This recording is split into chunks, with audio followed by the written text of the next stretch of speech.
pour ce trimestre, j'ai décidé d'utiliser pour les énergies générales une carte pour chaque mois avec le tarot de Gulliver, avec les arcades majeures du tarot de Gulliver. Ensuite, pour votre mission de vie, une carte pour le trimestre, une ou deux en fonction de ce qui sort, bien sûr. Pour le détail, j'utilise le tarot du bon karma, 3 cartes pour chaque mois, ainsi que l'oracle du manuscrit. Et je termine avec une petite guidance amoureuse, avec « Dis-moi que tu m'aimes ». Voilà, très beau jeu que je viens d'acquérir dernièrement. Hello, alors nous allons faire le tirage des... Voyons voir, les poissons. Alors, amis poissons, je vous mets ici. Et nous allons commencer tout de suite avec les énergies générales pour ce premier trimestre 2023. Donc, une carte d'énergie générale pour le mois de janvier, une carte d'énergie générale pour le mois de février et une carte d'énergie générale pour le mois de mars.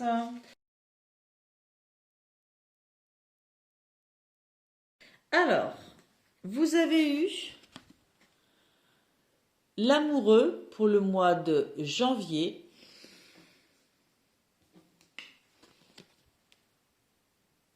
Le pape, ou le hiérophante, comme on veut, pour le mois de février. Voilà, je remets les choses droites. Et le mât, ou le fou, là encore ça dépend des jeux, pour le mois de mars. Cette carte des amoureux peut nous parler d'histoire d'amour, effectivement. Mais comme là nous sommes dans l'énergie principale du mois, on va plus être dans une notion de choix. On vous demande pendant ce mois de janvier de faire un choix ou des choix concernant votre vie amoureuse. Et on vous dit bien que ce qui est juste et ce qui est difficile sont souvent la même chose. Dans cette carte, si nous sommes dans un tirage d'amour, il peut représenter l'attirance, l'alchimie, qui peut effectivement, si vous êtes célibataire, être la bienvenue, si vous êtes en couple, apporter quelques indécisions et quelques problèmes. Mais avant tout, c'est une carte de choix. L'aspect principal de janvier sera le choix, faire des choix. Et peut-être principalement dans le domaine affectif, mais il pourra peut-être y avoir d'autres choix. On le verra dans les cartes suivantes. Pour le mois de février, vous avez eu le pape ou le hiérophante qui parle de votre foi, de vos vœux les plus profonds, de privilégier ce en quoi vous croyez et de faire ce qui est juste et bon.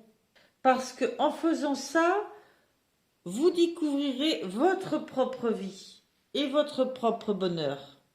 Quelquefois, on a été élevé sous certaines doctrines, on est engoncé dans des idées toutes faites qu'on nous a transmises ou qu'on a entendues, que la société nous transmet, et c'est pas forcément ce en quoi vous croyez. Là, on vous demande d'être connecté à vos croyances à vous, de façon à être clair dans votre vie. C'est votre travail général du mois de février. Et quant au mois de mars, avec le mât ou le fou, on vous parle de se lancer sur un chemin, sur son chemin de vie. Vous voyez, il y a de l'allant. Il a pris son baluchon, il y va. Il y a de l'allant et il y a de l'enthousiasme. Dans cette carte, il est question d'être vrai envers soi-même, de tourner la page de quelque chose et d'aller de l'avant. Il y a quand même une sensation de repartir de zéro. C'est sa place normalement dans les arcades majeures. Dans le cycle de vie d'une âme, il arrive après le monde, donc après la fin d'une étape, donc le renouveau d'une autre étape. On se lance dans quelque chose de nouveau. On vous invite à vous lancer dans quelque chose de nouveau. On vous demande d'arpenter votre propre chemin. On vous dit de suivre votre cœur. C'est ça, c'est de vous lancer sur votre route. Ça va bien dans la continuité, hein. Après les choix, après le fait d'être bien sûr de vivre ce en quoi on croit, et bien après on prend sa voie. Bah, écoutez, ça me semble logique. Ensuite, avec l'oracle Mission de vie d'Isabelle Cerf, je vais demander une carte représentant votre mission de vie, hein, que ce soit dans le domaine professionnel pur ou si vous ne travaillez pas, les objectifs principaux de votre vie, vers quoi vous devez vous diriger, où est-ce que vous en êtes à ce niveau-là? Qu'est-ce que vous pouvez encore réaliser, si vous avez des blocages ou pas, etc.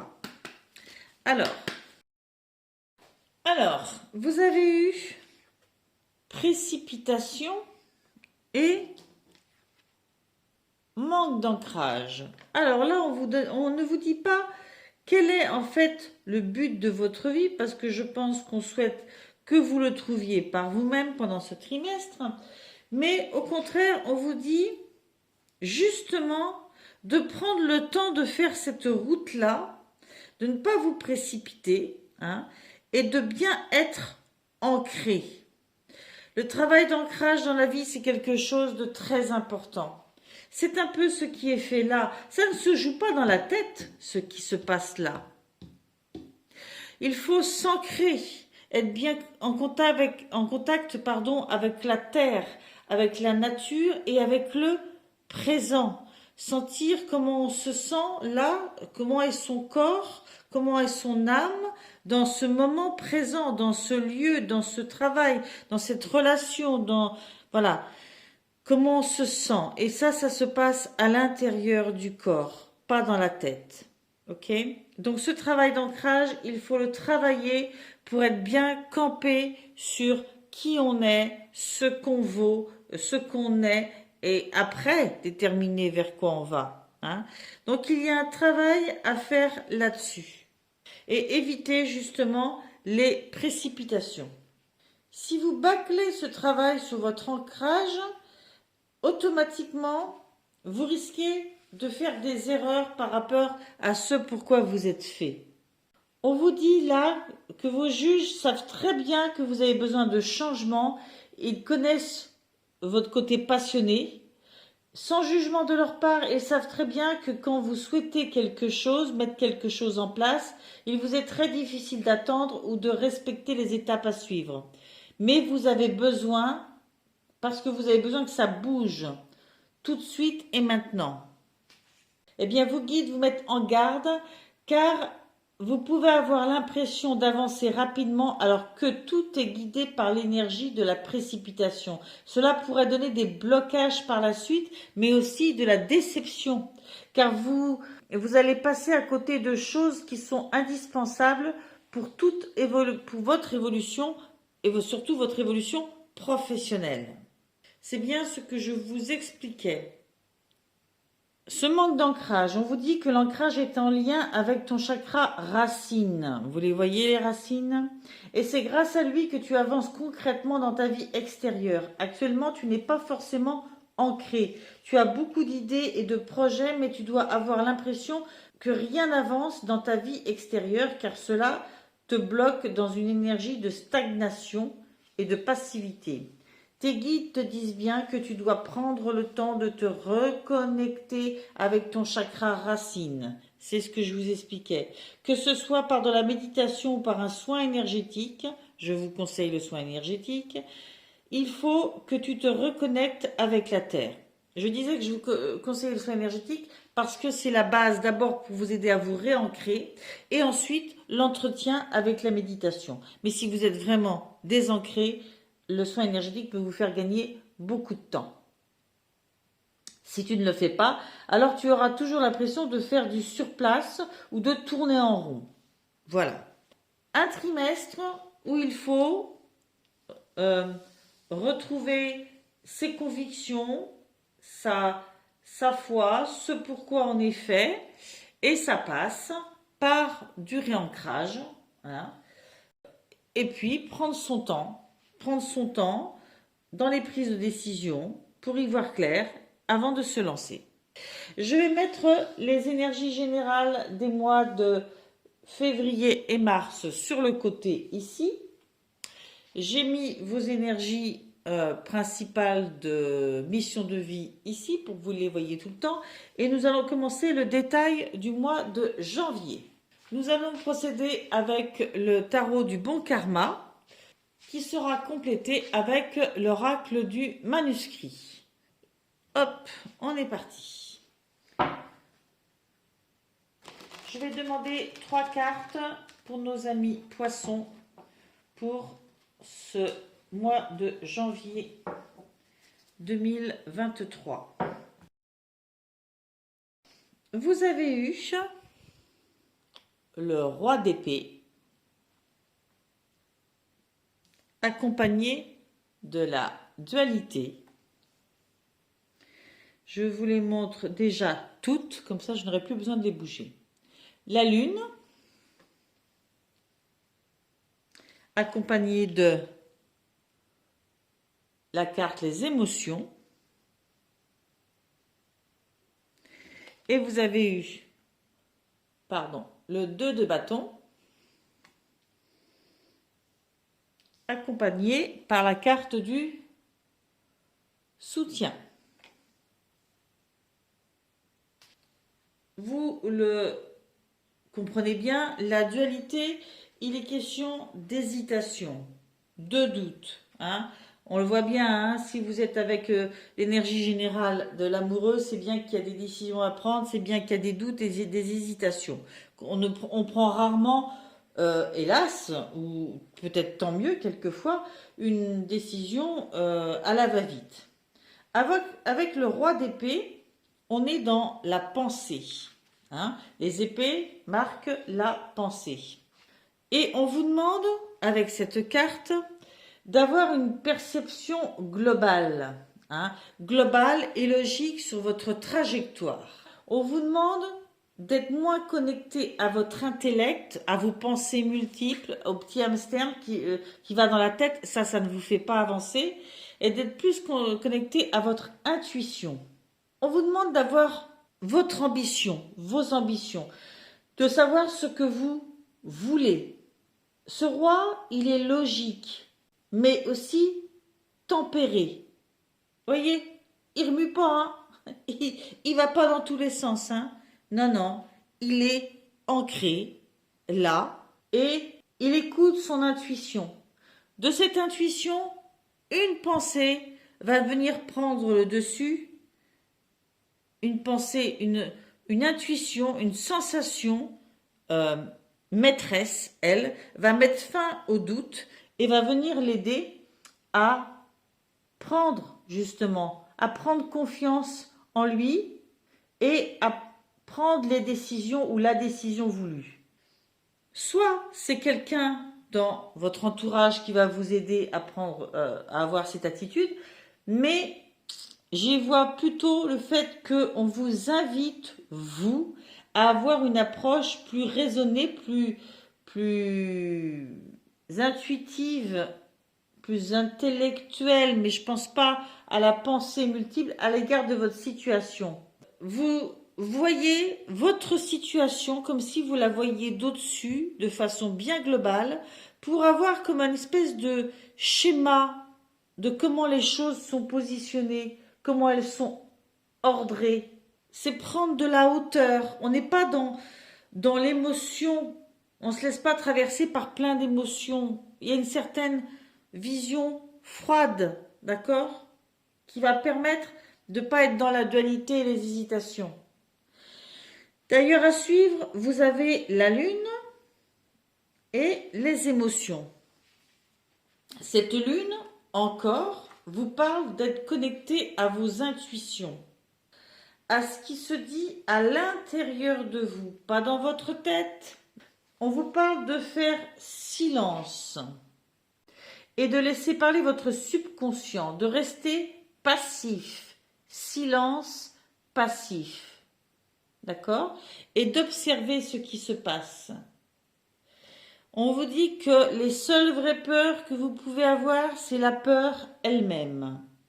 On vous dit qu'il faut arrêter de passer d'une humeur à l'autre, qu'il faut faire silence en vous et que vous devez faire preuve de patience et attendre d'avoir plus d'informations, d'accord? De ne pas agir pour l'instant, d'attendre.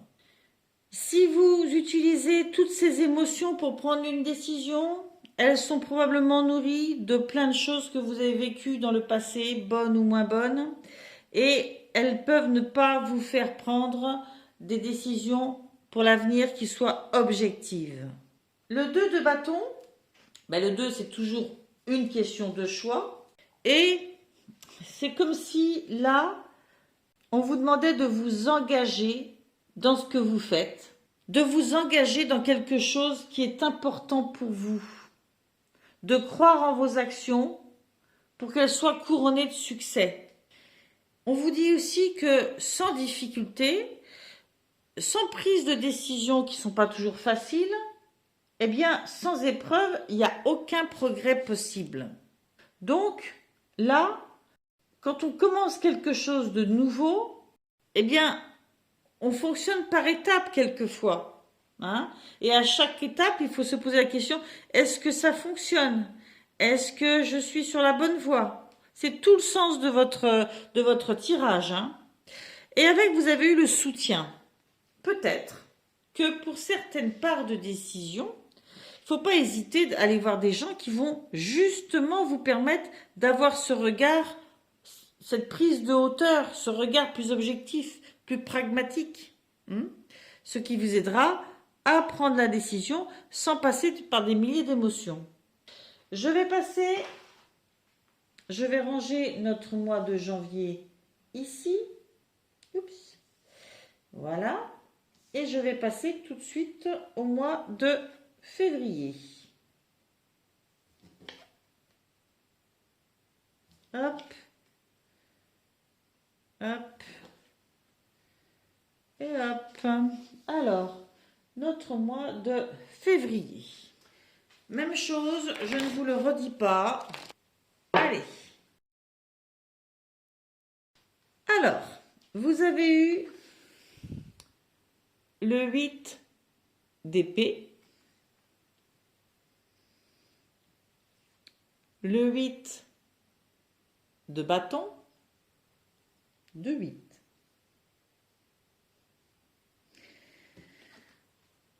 L'as de denier.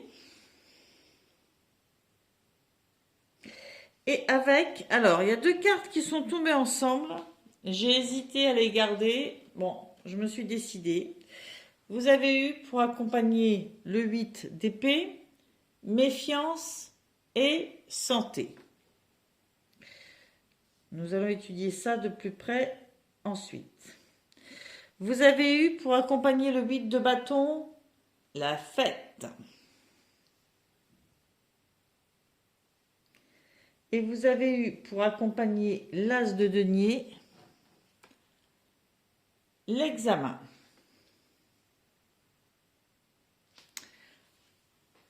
Ok.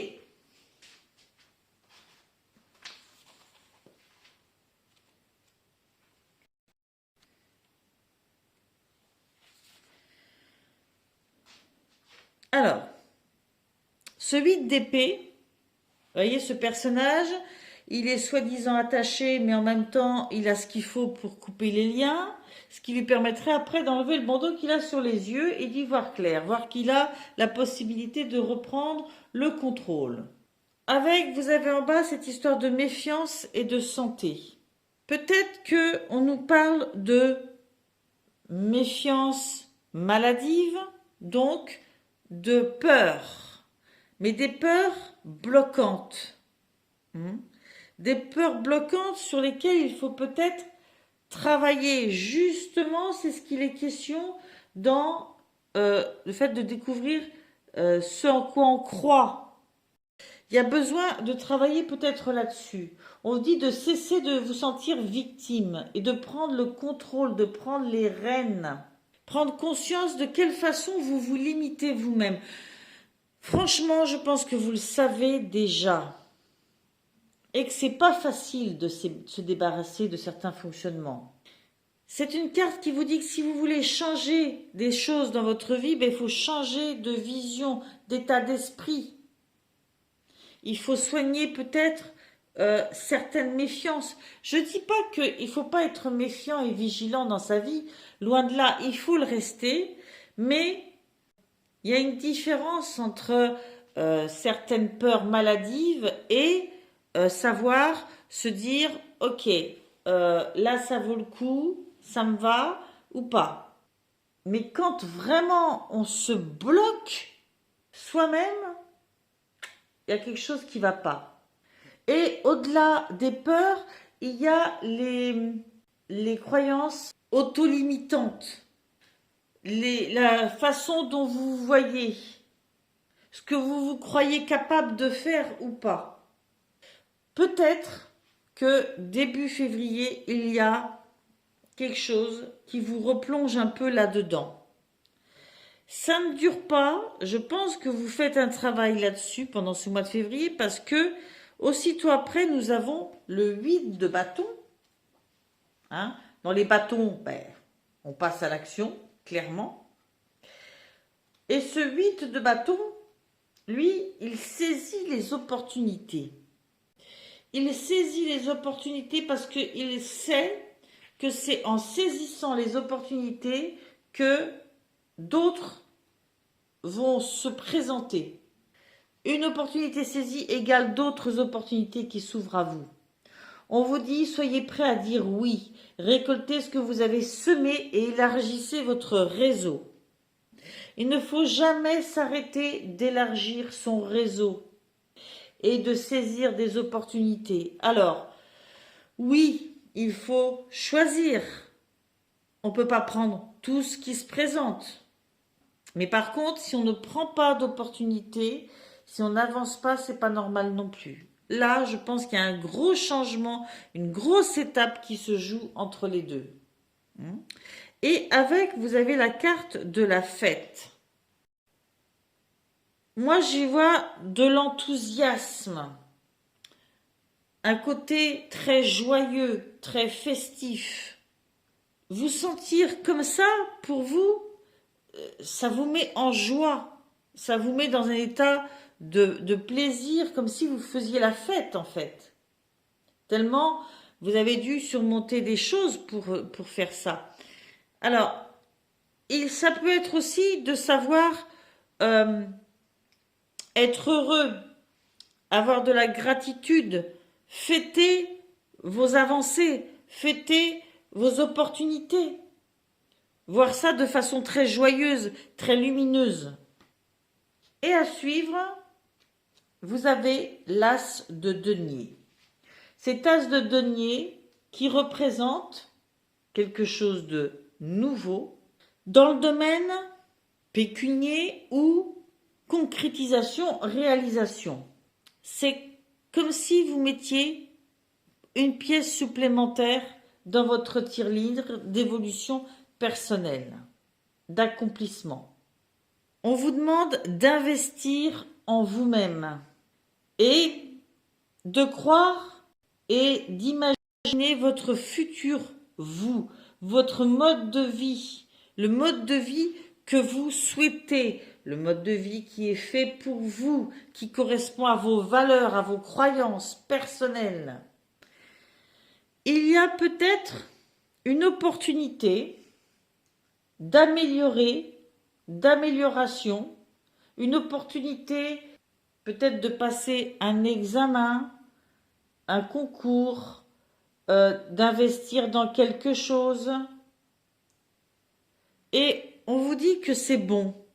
C'est quelque chose que vous investissez dans votre vie pour votre futur. Ça ne sera peut-être pas sur le futur immédiat, mais il faut voir un peu plus loin que ça. On vous dit que petit pas après petit pas, vous pouvez aller très loin. Ça sert à rien de vouloir faire des grandes enjambées, mais ça ne sert à rien de rester bloqué. Donc on saisit les petites opportunités qu'on sait nous convenir, qu'on sait correspondre à nos valeurs. Et on investit petit à petit là-dedans. Je vais mettre de côté ce mois de février. Voilà.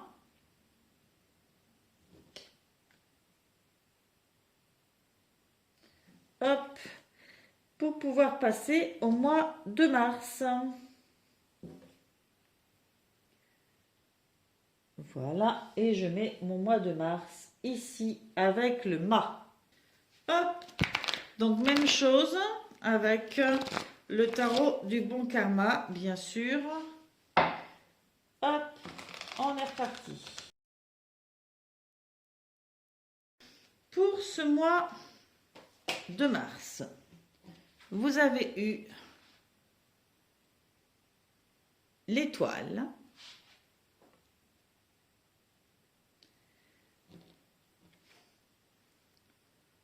le chevalier d'épée,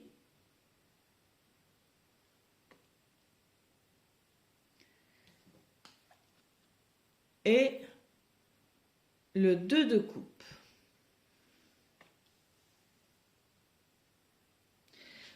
En bas, avec l'oracle du manuscrit, vous avez eu le danger,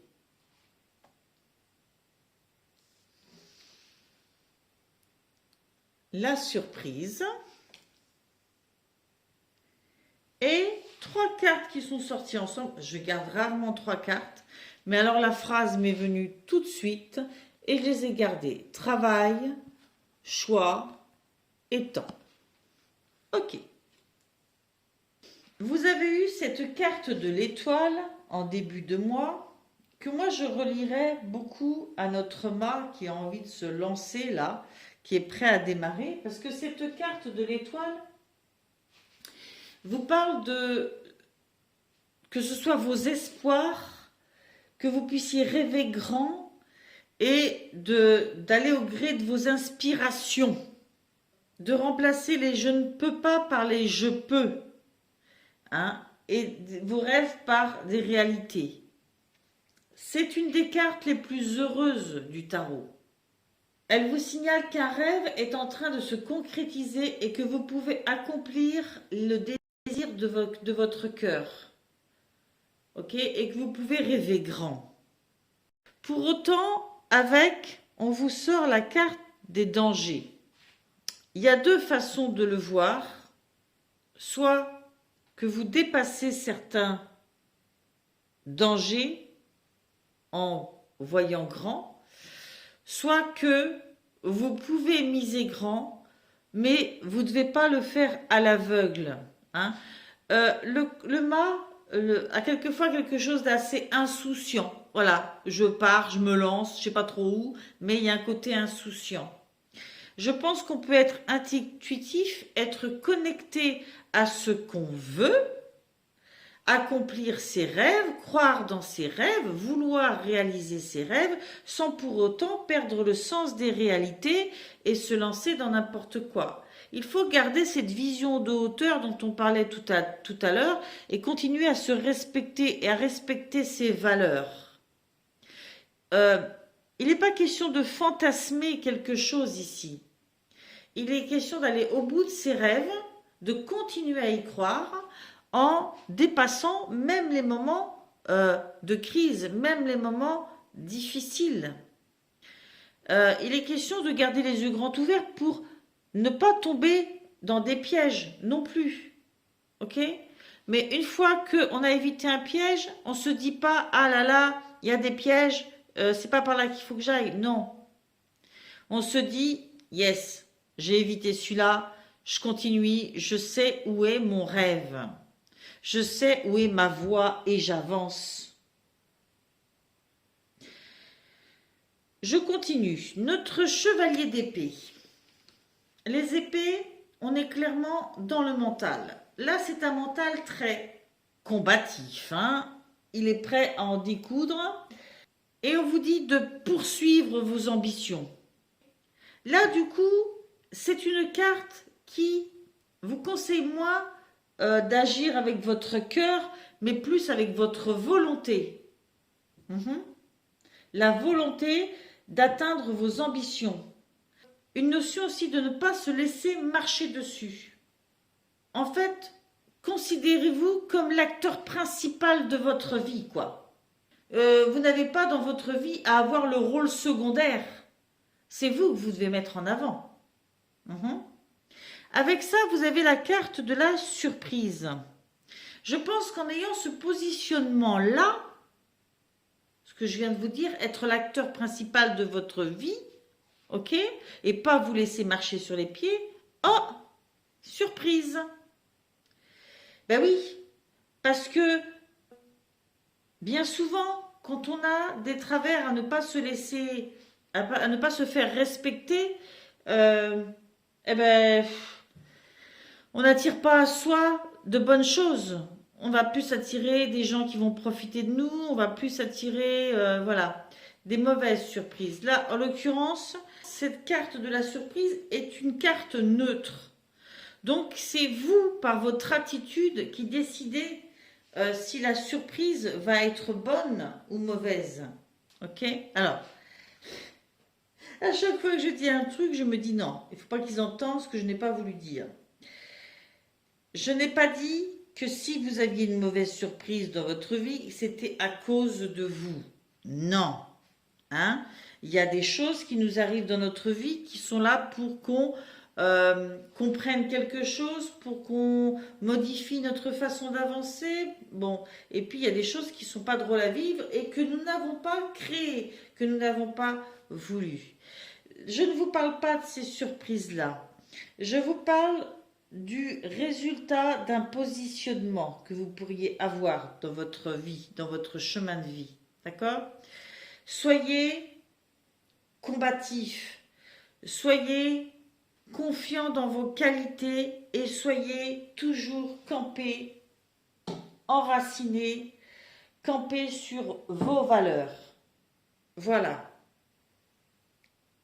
C'est la meilleure façon d'attirer les bonnes surprises. Le 2 de coupe. Là, du coup, on passe dans le côté émotionnel avec les coupes. Hein? Et le 2 de coupe vous parle d'une rencontre, d'une amie, d'un collègue. Mais c'est vrai que le 2 de coupe parle plus particulièrement de rencontres relationnelles, amoureuses. Et je vais vous dire la phrase qui va avec cette carte. Elle me semble hyper importante. Il faut que vous l'entendiez, ami poisson. Elle est hyper importante. Vous n'avez pas besoin de quelqu'un pour vous compléter. Vous vous suffisez à vous-même. Vous n'avez pas besoin de quelqu'un pour vous compléter. Mais de quelqu'un qui vous acceptera totalement, complètement, tel que vous êtes. Vous n'avez pas besoin de quelqu'un pour vous compléter, mais plutôt de quelqu'un pour vous accepter complètement, totalement. Arrêtez de croire que pour que vous soyez aimé, il faut que vous modifiez plein de choses en vous. Il y a un travail à faire là-dessus. C'est ce que j'entends là. Il y a un travail à faire là-dessus. Ok? Pour pouvoir faire les bons choix de positionnement, les bons choix de personnes. Ok? Et ça prend du temps. Vous avez bien entendu? Pour rencontrer la bonne personne ou les bonnes personnes dans votre vie, il peut ne pas y en avoir qu'une. Il faut que ce soit quelqu'un qui vous aime tel que vous êtes. Pour ce que vous êtes, complètement. Pas quelqu'un qui va vous compléter parce que lui, il est plus ceci, que vous êtes plus cela. Non, vous n'avez pas besoin d'une béquille. Il y a un travail à faire là-dessus pour choisir les bonnes personnes. Et il faut prendre le temps de faire ce travail. Voilà.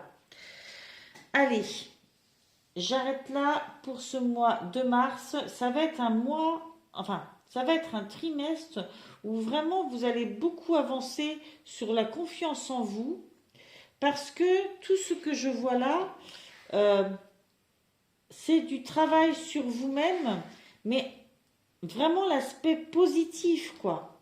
Hein? L'aspect positif avec beaucoup de compréhension, avec beaucoup d'avancées psychologiques sur votre façon de considérer les choses. Je continue et je termine avec l'oracle Dis-moi que tu m'aimes. Hop, pour un petit tirage amoureux, sentimental, affectif. Nous allons voir un petit peu, parce que quelquefois ça peut être beaucoup plus général. Nous allons voir un petit peu ce que ces cartes-là ont à vous apprendre. Allez, amis poissons, vous avez le lâcher-prise. Vous avez chute, motus, silence. Et vous avez féminité, beauté naturelle. Ok. Alors, ce que je vois là, si je fais une synthèse, là encore, on vous demande d'être pas dans le contrôle, au contraire d'être dans le lâcher-prise, mais un lâcher-prise qui soit une respiration, une accalmie peut-être de votre mental. Et on insiste en vous disant chute, motus, silence. Faire silence en vous, arrêtez le hamster qui parle dans votre tête. Et ça ressort côté amour. Et avec, vous avez la carte de la féminité, de la beauté, du naturel. Travaillez votre naturel, votre beauté intérieure. Bon, il y a la féminité qui est dedans. Alors, je pense que ce tirage s'adresse peut-être plus à une femme. Ou si c'est à un homme, peut-être qu'il doit chercher quelque chose, une femme qui soit naturelle. Alors, je vais prendre carte par carte. Vous pouvez le voir, il n'est pas question là de savoir si vous trouvez quelqu'un dans ce trimestre. Hein. Il est question de calme. Alors, c'est facile à dire, je le sais, je le sais, je le sais. On est parfois impatient, mais l'impatience et la précipitation ne nous servent pas. Alors, la carte 29. Chaque carte, je vais vous dire de quoi il est question pour les couples, de quoi il est question pour les célibataires. La carte 29 vous dit, puisque la peur n'évite pas le danger, permets-toi au moins de respirer. C'est ce que je vous disais. Stop au petit hamster dans la tête. Pour les couples, une vraie pause dans toutes les entreprises te fera le plus grand bien. Il est l'heure de prendre une grande respiration. Arrête de croire que tu peux tout maîtriser sans avoir besoin de lâcher prise de temps en temps. Quand une période d'accalmie se présente, ce n'est pas le moment de te demander si cela est normal, mais plutôt d'en profiter pleinement. Reprends ton souffle, un bon coup, recherche par tous les moyens possibles et imaginables comment tu pourrais physiquement lâcher prise. Idéalement avec un contact physique comme un rendez-vous chez le coiffeur, la coiffeuse, le masseur, la masseuse, l'ostéopathe, la sophrologue, etc. Tu dois arriver à te relaxer coûte que coûte. Nous sommes dans les couples. Je passe aux célibataires. Tu dois accepter d'être surpris, surprise, sans pour autant te sentir traqué par manque de maîtrise. Tu dois aussi prendre du plaisir à cela, car beaucoup de personnes aiment faire des surprises sans pour autant que cela soit désagréable. Au contraire, tu dois surtout remercier les personnes qui ont pensé à toi, au lieu de te contenir et de rendre l'instant moyen par ta résistance anticipative. laisse couler, lâche prise. Ne laisse pas trop de place à toutes tes pensées. On va passer justement à la lecture de cette carte et à ce qu'elle nous dit pour les célibataires comme pour les gens en couple. Elle vous dit motus et bouche cousue, ça on l'avait bien compris. Pour les couples, voilà un bon conseil qui a toujours fait ses preuves. Tu dois l'entendre et le mettre en pratique tout de suite, et ce, quelle que soit ta vision personnelle ou ton avis sur les événements et les personnes que tu côtoies en ce moment. Ne cède pas à la facilité d'être un porte-parole, où tu devras assumer aussi d'être la vilaine langue bavarde.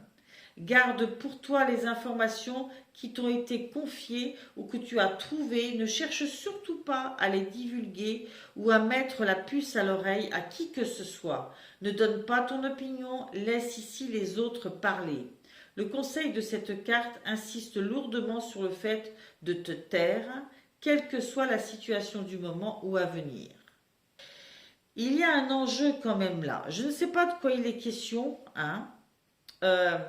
Peut-être que certains d'entre vous, parce que c'est pareil, hein, tout ce que je dis là va parler plus fort à certains, moins fort à d'autres, hein. Vous devez adapter à votre situation, bien évidemment.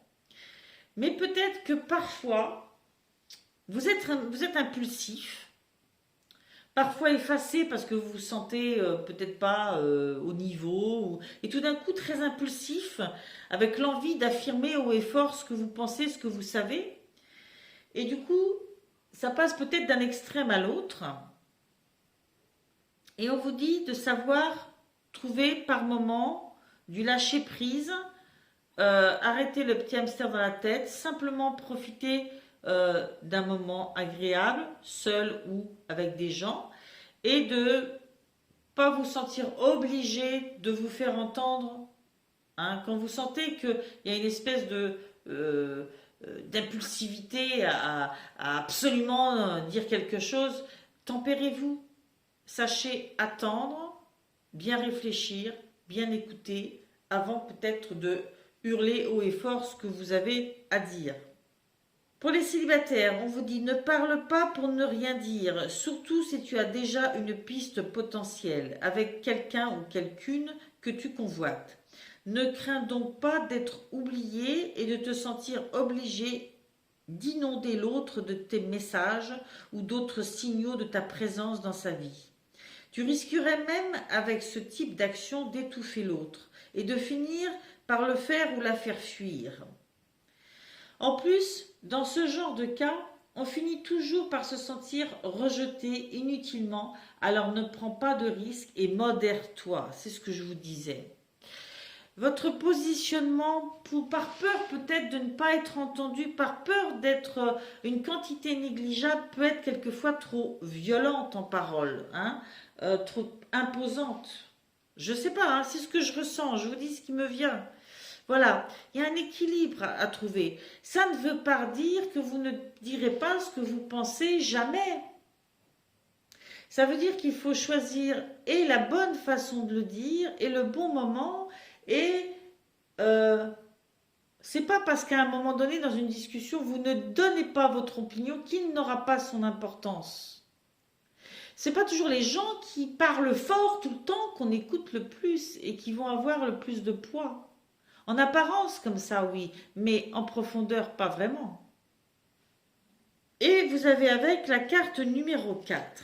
Cette carte numéro 4 vous dit le féminin si tu es une femme, mais aussi la beauté naturelle si tu es un homme. Ok. Le message de cette carte est un rappel à l'ordre de tes priorités naturelles, à l'authenticité de l'être que tu es, qui ne doit pas céder à trop de superficialité.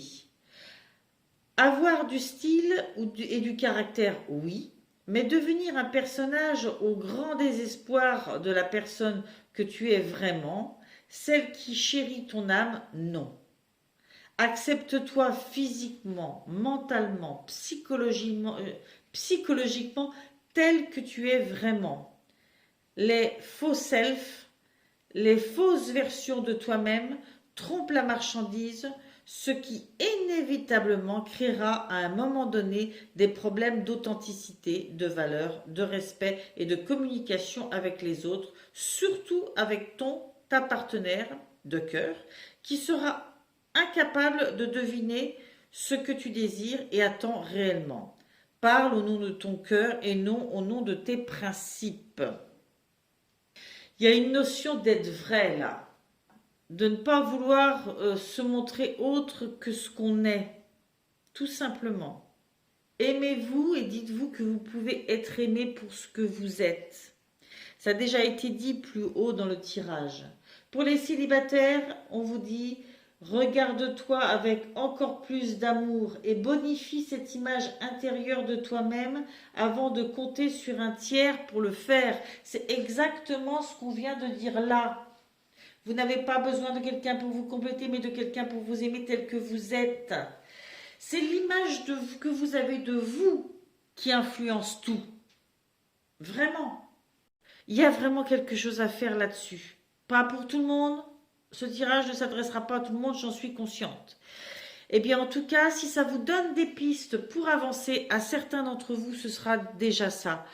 Ancrez-vous dans votre présent, prenez votre temps, soyez vous-même et restez-le. D'accord? Et surtout, sachez ce que vous voulez pour vous, quelles sont vos valeurs. Je vous souhaite plein de bonnes choses. Je vous remercie pour votre fidélité, pour vos abonnements et je vous dis au trimestre prochain. Bye!